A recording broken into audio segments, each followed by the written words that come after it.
দৃষ্টান্ত বলি, একটু ধ্যান দিয়ে শুনুন তো। আমি যেদিন মাতৃগর্ভ থেকে ভূমিষ্ঠ হলাম সেদিন স্ত্রীর সাথে নিয়ে এসেছিলাম? পুত্র স্ত্রী সম্বন্ধগুলো কি সাথে নিয়ে এসেছিলাম, না এখানে এসে তৈরি করা? পিতামাতার সম্বন্ধটাও আগে ছিল না, আসার পরে তবে কতজনকেই বাবা, দাদুকেও বাবা বলেছি, দাদু হেসে বলেছে আমি তোর বাবার বাবা, তোর বাবা না। তার মানে ওইগুলো সাথে নিয়ে আসিনি, এখানে এসে তৈরি করেছি।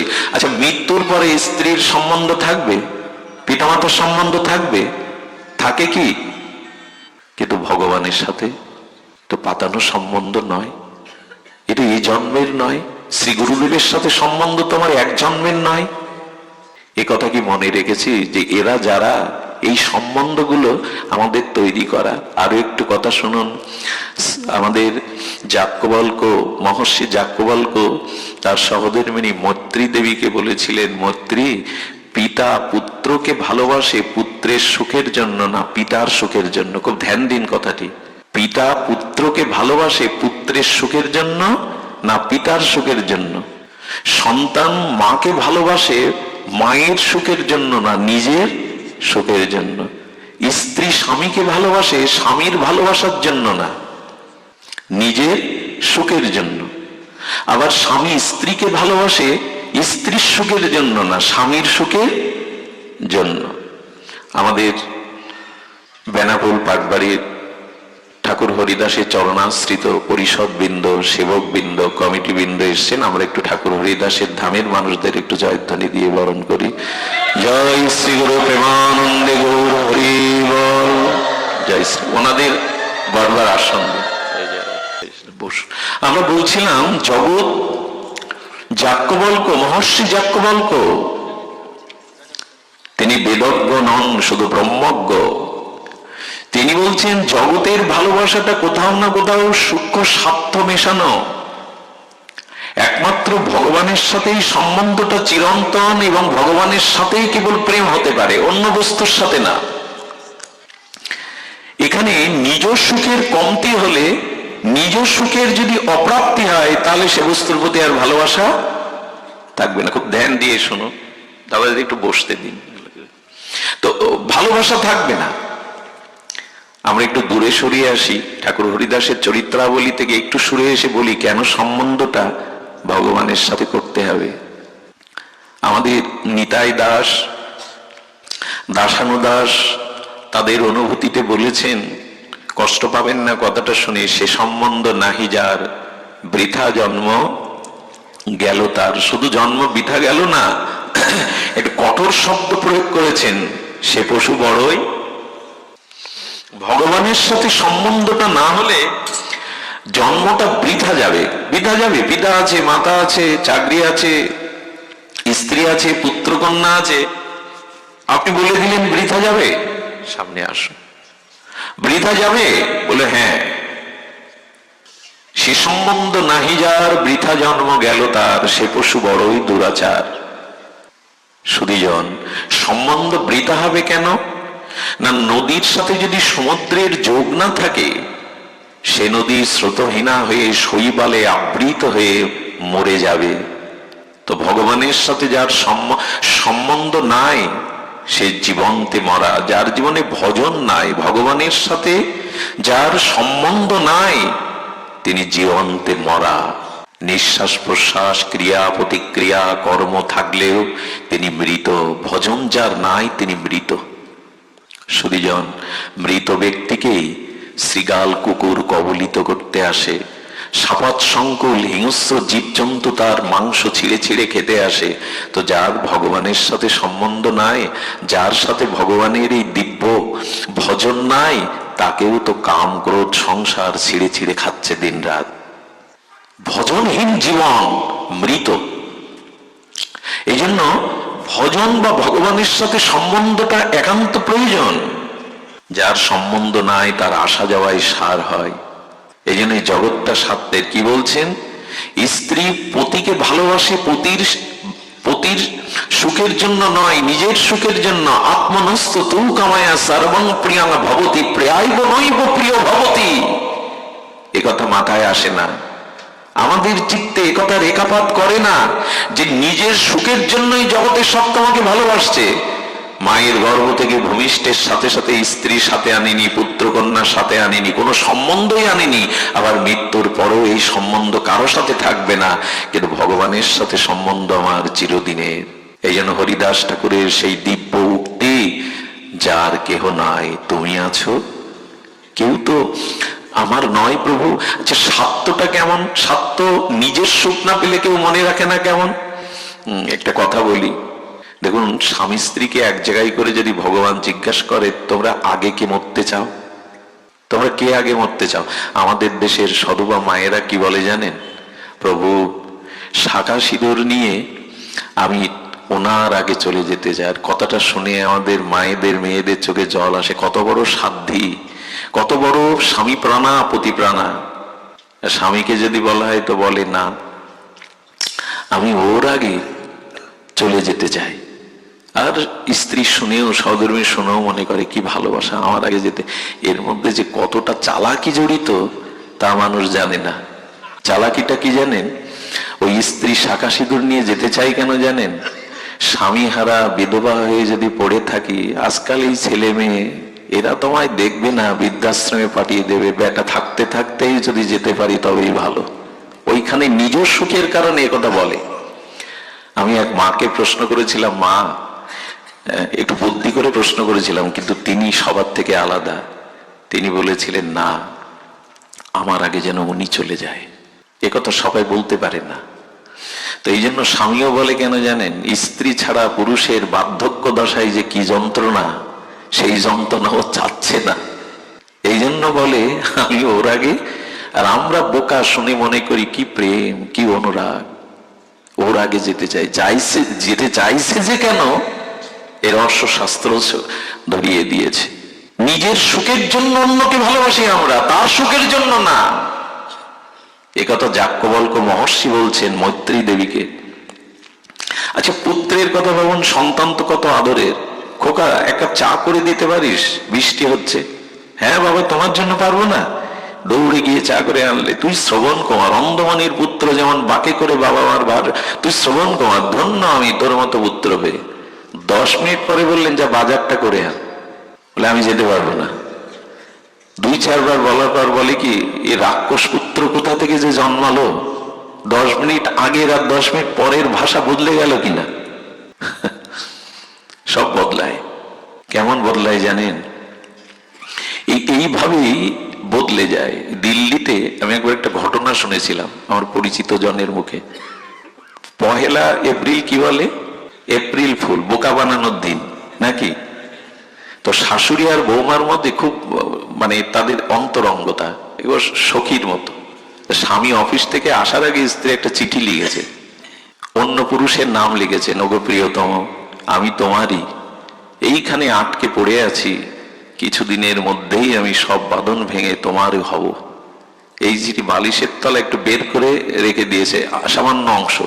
স্ত্রী, এই স্বামী অফিস থেকে এসেই ওই চিঠি, চা এনেছে মিষ্টি করে, বেরিয়ে যাও, তোমার মুখ আমি দেখতে চাই। আমার ডাউট ছিল আগে থেকে, আসলে তোমার চরিত্র ভালো না। কি অভিশাপ আমার মাথার উপরে। এই চিৎকার করে যখন ভাঙাচুরো শুরু করেছে, মা এসে বলছে, খোকা এত রাখছিস কেন অফিস থেকে? আগেই আমি জানতাম মা, কাকে এনেছো আমার জীবনে, সর্বনাশীকে। এই দেখো চিঠি। মা খিলখিল করে হাসছে, বৌমার কাঁধে হাত দিয়ে দুজন হাসছে। হ্যাঁ মা, তোমরা হাসছো? বলে আজকে এপ্রিল ফুল, আমি বৌমাকে বলেছি একটু লিখে দাও, তোমার এসে কি ব্যবহার করে। তাই তো মা, আমি ভেবেছিলাম ও তো এমন হতে পারে না, এটা হওয়া ঠিক নয়, আমি তো জানি সে এমন নয়। বদলে গেল। একটু আগে যখন তার স্বার্থ সংরক্ষণ হচ্ছিল না, ডাইনি পাশানি, তাই তো ভাবি ও তো আমারই। এই জগতের রহস্য বোঝা খুব মুশকিল। দোকানদার দেখুন কেন লাইট করে ডেকোরেটিং করে সাজিয়েছে। যেই আপনি যাবেন, আসুন আসুন, আপনার অপেক্ষায় তো ছিলাম, ভেতরে কি মিষ্টি ব্যবহার। যখন সিটির দোকানে গিয়ে বলছেন এখানে চপ্পল পাওয়া যায়, কোথায় চপ্পলের দোকান? ডেকোরেটর সাজিয়ে বসেছে তো আপনার কাছে বিক্রি করার জন্য। যেই বলছেন কাপড়ের দোকানে চপ্পল কোথায়, আপনি চোখে দেখেন না এখানে লেখা বস্ত্রালয়, হ্যাঁ, প্রেম চলে গেল। এই যে স্বার্থ আমার নাই তোর কাছে, ও তো জুতো খুঁজছে, আমার তো সিলের দোকান। চোখে দেখেন না এটা বস্ত্রালয় লেখা। আচ্ছা, আবার আপনি ওর মন জয় করতে পারেন, আবার প্রেম প্রিয়া বললো হ্যাঁ আমাকে 10 গজ কাপড়েরও দরকার, তবে বসো। স্বার্থ যেখানে, সেখানে প্রীতি দেখি আমরা। এই জগতের রহস্যটা বুঝতে পারি না আমরা। নিজের সুখ হয় বলে আপনাকে রেখেছে, আমার সুখ আপনার কাছ থেকে না হলে কে আপনাকে রাখে? এটাই জগতের শাশ্বত নিয়ম। এই জন্য ভগবানের সাথে সম্বন্ধটাই ঠাকুর হরিদাস এটা বুঝেছিলেন, তুমি ছাড়া আমার যে কেহ নাই, তুমি বিনা আমার কেহ। এ কথা আবেগের কথা নয়, এ কথাই শাশ্বত চিরন্তন সত্য। গোবিন্দ বলছেন আমার সাথে ছাড়া তোমার সম্বন্ধ হতে পারে না। কুরুক্ষেত্রে রণাঙ্গনে অভিমন্যু মারা গেল, আরে পুত্র অভিমন্যুর মতো পুত্র হারিয়ে অর্জুন বিলাপ বকছে, জনার্দন তুমি তার মামা, আমি অর্জুন বিশ্বজয়ী, আমার পুত্রকে ফিরিয়ে দাও, প্রলাপ বকছে। ভগবান তখন বলছেন চাও। আহ্বান করলেন অভিমন্যুর আত্মাকে। অভিমন্যু ইথার তরঙ্গে এসে বলছে প্রভু আপনার চরণে দণ্ডবৎ, আমাকে কেন স্মরণ করেছেন? বলে তোমার পিতা অর্জুন তোমাকে ডাকছে, ওই দেখো। বলে ওনাকে বলে দিন, ওনাকে আমি চিনি না, কে কার পিতা কে কার পুত্র? অর্জুন স্তম্ভিত হয়ে বললেন অভিমন্যু আমি তোমার পিতা অর্জুন, তৃতীয় পাণ্ডব। বলে কোন কালে হয়তো আপনি আমার পুত্র ছিলেন, আমি আপনার পুত্র ছিলাম। মৃত্যুর সাথে সাথে কি হয় জানেন? মৃত্যু মানে মৃত্যুর অত্যন্ত বিস্মৃতি। ঘুমালে যেমন আমি ভুলে যাই কে আমি, কে আমার স্ত্রী, কত টাকা পয়সা ব্যাংক ব্যালেন্স মনে থাকে গভীর ঘুমে, কিন্তু ঘুম থেকে উঠলে আবার স্মৃতি ফিরে আসে। যেদিন আর পুরনো কোনো স্মৃতি আর ফিরে আসবে না, এর নাম বিস্মৃতি, এর নাম মৃত্যু। এখনই যদি কেউ, আমি মারা যাই, আমার মা যদি 5 মিনিট পরে ভগবান আমাকে মার কাছে এনে দেন, আমি মাকে চিনতে পারবো না। মৃত্যুর অত্যন্ত বিস্মৃতি, সব ভুলে যায়। মৃত্যুর যন্ত্রণাটা তো কঠোর হয়, ওই সময় স্মৃতিশক্তি আর কিছু পেছনের মনে থাকে না। বলে ওনাকে বলে দিন আমি ওনার কেহ না, এক ভগবান ছাড়া আমার কেউ নেই। অভিমন্যু বলছেন আমি পরমানন্দ তার চরণে আছি। অর্জুন তখনই ভগবানের অভিপ্রায় বুঝলো, সত্যিই তো কেউ কারো নয়। আমরা কবে বুঝবো? এটা ঠাকুর হরিদাস বুঝতে পেরেছিলেন। না ঘর, না সজ্জন, না বিলাস, না পোশাক, না কোনো বন্ধু সজ্জন, একমাত্র হরিনামকে আর শ্রী গৌরকে তিনি জীবনের সার করেছিলেন। এই জন্য এই জগৎটা মায়া দ্বারা রঙিন করে দিয়েছে, বুঝতে পারছি না কে আমার। এই জগৎ ভয়াবহ রূপ নিয়েছে। বিদেশ থেকে তার ছোট্ট 2 বছরের ছেলের জন্য টাকা পাঠায়, তার সুন্দরী স্ত্রীকে, ছেলেটাকে দুধ কিনে দিও, মানুষ করো। আর এদিকে কি করে জানেন? এদিকে একটি সম্বন্ধ নূতন করে এই ছেলেটাকে বস্তায় পুড়ে কেটে নদীতে দিয়ে আরেকজনের হাত ধরে চলে যায়। এটা পুরুষও যায়। কত ডাস্টবিনে, কত অনাথ আশ্রমে পালন হচ্ছে, তারা অনাথ না, তাদের পরিচয় দেবে না বলে জন্মের পরে অনাথ আশ্রমে রেখে আসে। এই জগতের ভয়াবহতা আমি 2001 সালে একটা পাঠে বলেছিলাম। এই কেশবপুরেই একটা আখ খেতে এক নবজাতক শিশুকে তার মা পরিচয় দেবে না বলে ফেলে দিয়েছিল।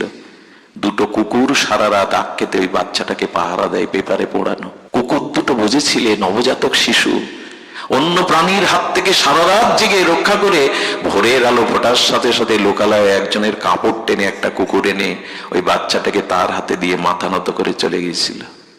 মানুষ এদিন লজ্জা পায়নি। এই জগৎ যে কত ভয়াবহ! সম্পত্তির জন্য পিতামাতাকেও মানুষ হত্যা করে। আশ্রমের গুরুদেবের পদের লোভে গুরুদেবকে মিথ্যা বদনাম দিয়ে তাড়িয়ে দিয়ে পদ দখল করে। এই জগতে যেখানে নিজের স্বার্থ নাই সেখানে প্রিয়তা থাকতে পারে না। এই জন্য এই জগতের রহস্য ভেবে ঠাকুর হরিদাস বুঝিয়েছিল, হে গৌর তুমি ছাড়া যে আমার কেহ নাই। সে সম্বন্ধ নাহি যার বৃথা জন্ম। সম্বন্ধটা হৃদয়ের, বুঝতে পারে। লোচন দাস ঠাকুরের কথা মনে আছে? এই লোচন দাস ঠাকুর মহাপ্রভুকে চিঠি লিখেছে, প্রভু বাসর রাতে যেতে যেতে, যেদিন মহাপ্রভুর বিষ্ণুপ্রিয়ার সাথে বাসর রাত্রি, সেদিন যেতে যেতে প্রিয়াজি চৌকাটে আঘাত লেগে প্রিয়াজির একটু আঙুল কেটে গিয়েছিল। মহাপ্রভু বুঝতে পেরে পায়ের একটা আঙুল দিয়ে ওটা চেপে ধরেছিল। এটা লোচন দাসকে এটা দেখার কথা বাসরের। পরে চিঠি লিখেছে, বধূ মায়ের চরণ এভাবে ব্যথা লেগেছিল। মহাপ্রভু অবাক হয়ে গেল, এই ও তো এখানে ছিল না, এটা লিখলো কি করে?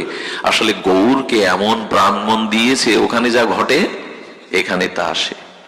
এই ভালোবাসাই চিরন্তন, ওই হৃদয়ের বার্তা এই হৃদয়ে ফুটে ওঠে। তা না হলে হরিদাসের বেত্রাঘাত মহাপ্রভুর গায়ে ফুটে ওঠে, আপনাকে আমি মানলে আমার গায়ে উঠবে তো? এই জন্য একটা অনুরোধ করি, এই যে জ্ঞান, এই যে ভাগবত প্রজ্ঞা, এই জ্ঞান, এই চেতনা, এই প্রজ্ঞা, এটা অন্যের কাছ থেকে নিলে আপনার কোনোদিন ক্রিয়া করবে না, আপনার ভেতরে জাগাতে হবে অনুভূতিটা। তার মানে খাদ্য গোডাউনে আছে না, সরকারের গোডাউনে চাল গম দোকানে আছে না, আপনার বাড়িতেও কিঞ্চিত থাকলেও আছে, কিন্তু ওতে ক্ষুধা যাবে যতক্ষণ ওটা রুটি সবজি তৈরি না করে উদরে না দেবেন? তো কথা বলুন, ক্ষুধা যাবে? আছে তো ঘরে। তেমনি জ্ঞান ভাগবতে আছে, গ্রন্থে আছে, অনুষ্ঠানে আছে, নিজের মধ্যে যদি না জাগে আদার করবে না। আচ্ছা, পৃথিবীর সবখানে রাত্রে এখন লাইট আছে, ল্যাম্প পোস্টে আছে, লোকের বাড়িতে আছে, শপিং মলে আছে, কিন্তু আপনার প্রাইভেট কারে লাইট নেই, চলতে পারবেন? আরে পথ চলতে গেলে আপনার গাড়িতেই বাতাস কোথায় নেই? বাতাস সবখানে আছে, আপনার টায়ারে নেই, চলবে তো?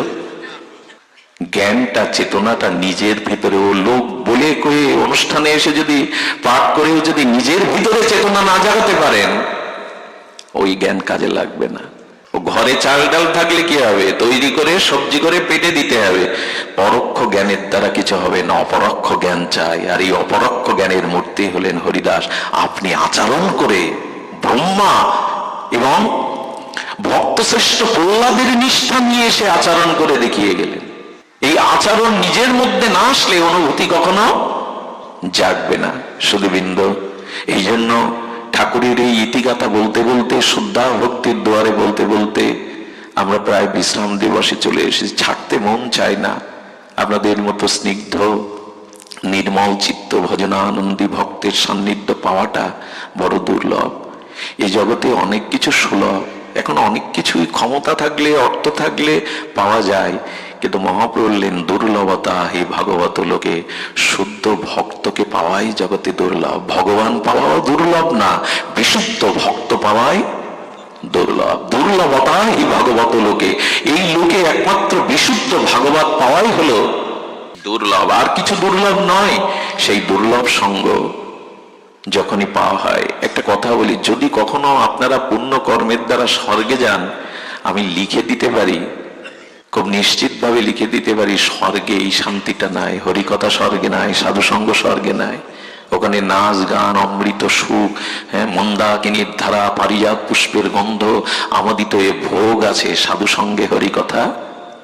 এমনকি অবাক হতে হয়, বৈকুণ্ঠেও হরিকথা নাই।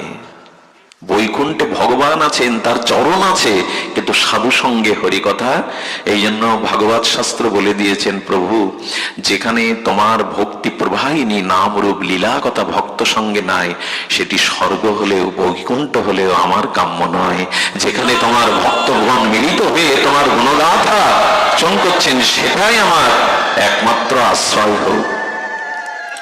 এই জন্য সকালে প্রভাতে উঠে শুদ্ধ ভক্তেরা এই প্রার্থনা করে, প্রভু দিনন্ত একটু সাধু সঙ্গ দিও, দিনন্ত একটু সাধু সঙ্গ দিও।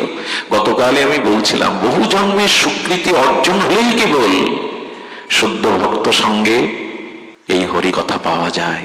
এটি বৈকুণ্ঠেও নাই, এটি স্বর্গে তো নাই। আর এই হরিকথার অমৃত পানের জন্য নিগম কল্পতরুর গলিতং ফলং সুখ মুখদাম দ্রব্য অমৃত সংযুতম পিবত ভাগবত রসমলয়ম মোহরসিক ভাব ভাবুকা। এই যে হরিকথা, এই যে অমৃত রস, এটি অন্য কোথাও নাই। এই জন্য ভক্ত চাতক অপেক্ষা করে থাকে কোথায় ঠাকুরের কথা। হরিকথা মানে কিন্তু শুধু ভগবানের কথা নয়, ভক্ত কথাই হলো। একটা জিনিস বলি, ভক্ত হরিদাসের চরিত্র এত নির্মল লাগে কেন? এত এত চিত্তে ভক্তির ভাব অনুভূতি জাগায় কেন জানেন? ভগবানের চরিত্রটা হলো খাদ্য, আর ভক্ত চরিত্র হলো ক্ষুধা। কোনটা দরকার বেশি? কোনটা দরকার? খাদ্য সামনে আছে, ক্ষুধা কি হবে তা? এই জন্য ভগবানের চরিত্র কথা হলো কি? খাদ্য, আর ভক্ত চরিত্র ক্ষুধা। ভক্ত চরিত্র না জানলে ভগবত ভজনের ক্ষুধা কোনো কালে জাগবে না। হরিদাসের চরিত্র না জানলে খাদ্য তো আছে, ভগবান আছে, শাস্ত্র আছে, ক্ষুধা জাগাবে কে? ভক্ত চরিত্র ক্ষুধা জাগাবে। এই জন্য ঠাকুর এসেছিলেন আমাদের এই মাটিতে, তাকে যথাযথ সম্মান আমরা দিতে পারিনি। সারা বিশ্বের অগণিত গৌড়ীয় আচার্যগণ ঠাকুর হরিদাসের মহামহিমা জেনেছেন, জগৎকে জানিয়েছেন, আমরা যথাযথভাবে প্রকাশ করতে পারি না। তিনি এসেছিলেন আমাদেরই মতো আপামর সকলকেই এই গৌর প্রেম এবং নামে সিক্ত করতে। আপনাদের সর্বশেষ অনুরোধ করে যায়, ঠাকুর এই চলে গিয়েছিলেন, তার শেষ ইচ্ছাটা আজ এখান থেকে যেন আমরা বলমান করে হৃদয়ে নিয়ে যাই। আমাদের ঠাকুর হরিদাসের, নামাচার্য হরিদাসের এই নামনিষ্ঠ দণ্ডনিষ্ঠ অবতারের শেষ বাঞ্ছাটা যেন আজ অন্তিম বিশ্রাম কথাতে আমরা নিয়ে যেতে পারি। আজ আসুন, যজ্ঞের শেষে যজ্ঞে একটা আহুতি দিতে হয়, একটা ফল দিয়ে আহুতি দিতে হয় না?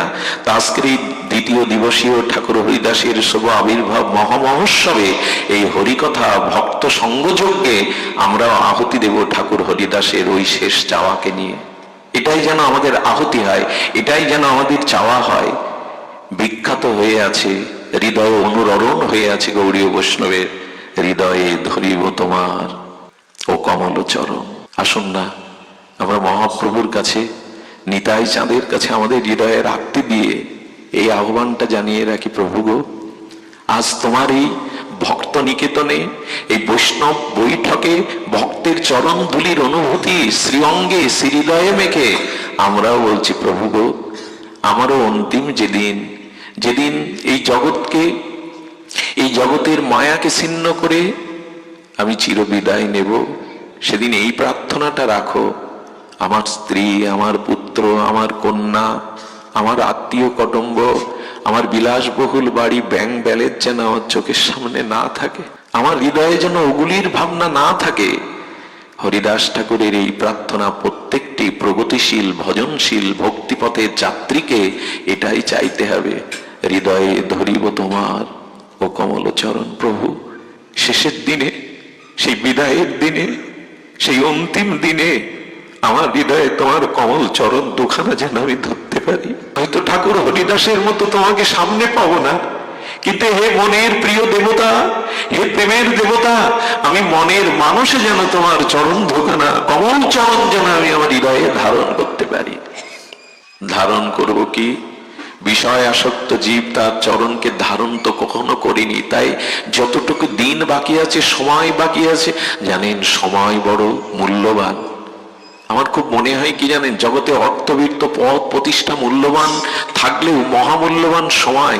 আমি হাসপাতালে এক মাকে আর বাবাকে চিৎকার করে কাঁদতে শুনেছিলাম 5 মিনিটের জন্য।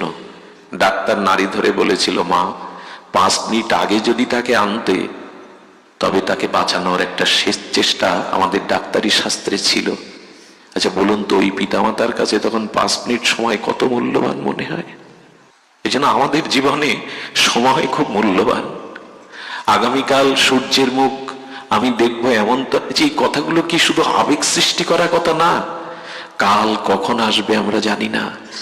এই জন্য প্রতিটি মুহূর্ত, প্রতিটি ক্ষণকেই ভজনে, চিন্তনে, অনুধ্যানে কাজে লাগান। এই জগতে যা গড়েছেন তাসের ঘরের মতো ভেঙে যেতে সময় লাগবে না। রাজা মহারাজাদেরও আজকে রামচন্দ্র খানের জমিদারির সেই রাজপ্রাসাদ তো নেই বেনাপোলে। আছে কি? সাতক্ষীরার জমিদার বাবুদের জমিদার প্রাসাদ গুলো আছে মাথা উঁচু করে? কই নাই তো। যেটা থাকবে হৃদয়ে সেই প্রেম। তাই ভগবানের কাছে ঠাকুর হরিদাসের এই প্রার্থনাটাই আজকে আমরা পুষ্পাঞ্জলি, ভাষণাঞ্জলির মাধ্যমে এই যজ্ঞের পূর্ণ আহুতি দেব, হৃদয়ে ধরিব তোমার ও কমল চরণ। আর একটা কথা প্রভু, যদি ওই সময় চরণ মনে না আসে, তোমার নাম মনে না আসে, তুমি পারবে না কৃপা করে স্মরণ করিয়ে দিতে? তুমি এসে স্মরণ করিয়ে দিও, তুমি মনে করিয়ে দিও, আমি তোমার নয়নে হেরিব তোমার ও চন্দ্রবদন। প্রভু চোখ দিয়েছিলে তো ভক্তকে দেখতে, ভগবানকে দেখতে। সারা জীবন বিষয় আশায় স্ত্রী পুত্রকে দেখেছি, তোমাকে নয়ন মিলিত অনুরাগ দৃষ্টিতে দেখিনি। তাই নিবেদন, হৃদয়ে যদি তোমার চরণ থাকে, তবে নয়ন চাইবে তোমার সেই কমল বদন দর্শন করতে। আমাকে ভুলে যেতে দিও না, আমাকে ভুলে যেতে দেও না। সেদিন যেন আমার নয়ন তারায় তোমার কমল চন্দ্র বদনকে আমি এই প্রার্থনাটাই আমাদের পূর্ণাহুতি। এই প্রার্থনা এখান থেকে নিয়ে যান ঠাকুর হরিদাসের এই দিব্য প্রার্থনা, এই আত্মনিবেদন, এই অন্তিম নিবেদন, বিশ্রাম নিবেদন। হৃদয়ে ধরিব তোমার ও কমল চরণ, নয়নে হেরিব। কত কি দেখলাম জগতে, এই বিশ্ব প্রকৃতিকে, বিশ্বকেই দেখলাম, বিশ্ব মোহিনী কত রূপ দেখলাম, পুত্র মুখ মহোৎসব দেখলাম, কিন্তু শেষের দিনে নয়নে যেন অন্য কারো রূপ না ভেসে আসে, যেন তোমার কমল বদনটি এই নয়নে ভেসে আসে, অন্য কোন রূপ যেন নয়নে না ধরে। এই হলো আমাদের পূর্ণাহুতি। জিহ্বায় উচ্চারিব শ্রীকৃষ্ণ চৈতন্য নাম। প্রভু আমি ভুলে যাব না তো, তোমার নামটি ভুলে যাব না তো আমি, যাতে ভুল না হয়। অনেকেই প্রশ্ন করেন, বাবা অনেক ভক্ত মৃত্যুর সময় স্মৃতিশক্তি লোপ পায়, উন্মাদ হয়ে যায়, তাহলে সারা জীবন যে তোমার নাম নিল, তোমার গুণকীর্তন করলো, শেষের দিনে তো তাদের স্মৃতিশক্তি নাই। প্রভু বললেন, যারা সারা জীবন নিরপরাধে আমার নাম নিত্য নিরন্তর নিয়েছে, যদি শেষের দিনে কোনো রকমে তার নাম নিতে ভুল হয়, আমি তার হৃদয়ে বসে তার হয়ে নাম নিয়ে নেব, আমি তার জিহ্বায় বসে নাম নিয়ে নেব, এটি তার দায়িত্ব। এই জন্য প্রভু আমার জিহ্বা তো সারা জীবন বিষয় কথা বলে গেল, কত কথা এই জিহ্বা বলে গেল। মানুষ বাড়িতে বসে কথা বলার লোক না পেলে পাড়ায় চলে যায়, প্রতিবেশীর বাড়ি চলে যায়, চায়ের আড্ডায় চলে যায় শুধু কথা বলার জন্য, কিন্তু সেই জিহ্বা তোমার নাম নিল না, তোমার কথা বলল না। কথা বাড়িতে বলার লোক না থাকলে আমরা পাড়া প্রতিবেশীর বন্ধু সজ্জন চায়ের আড্ডায় চলে যায়, কিন্তু এই জিহ্বা পেয়ে তোমার নাম তো নেওয়া হলো না। এই জন্য জিহ্বায় উচ্চারিব শ্রীকৃষ্ণ চৈতন্য নাম। কেন জানেন? সারা জীবন হরে কৃষ্ণ নাম নিয়ে এখন বলছে কেন শ্রীকৃষ্ণ চৈতন্য নাম? কারণ শ্রীকৃষ্ণ চৈতন্য এবার দিতে এসেছেন, ভক্ত ভাব অঙ্গীকার করে এসেছেন, রাধা ভাব নিতে এসেছেন। হা গৌর বললে বিচার না করে যে তাকে কৃপা করেন গৌর, কৃষ্ণ বললেই কৃষ্ণ পাবেন এমন নয়, কিন্তু আমার গৌর নামের এমন মাধুর্য, এত পতিত পাবন, এমন অনার্পিত করুণা নিয়ে এসছেন। হা গৌর বললে তিনি বিচার না করে, পাত্র বিবেচনা না করে প্রভু তাকে কৃপা দিতে ছুটে আসেন।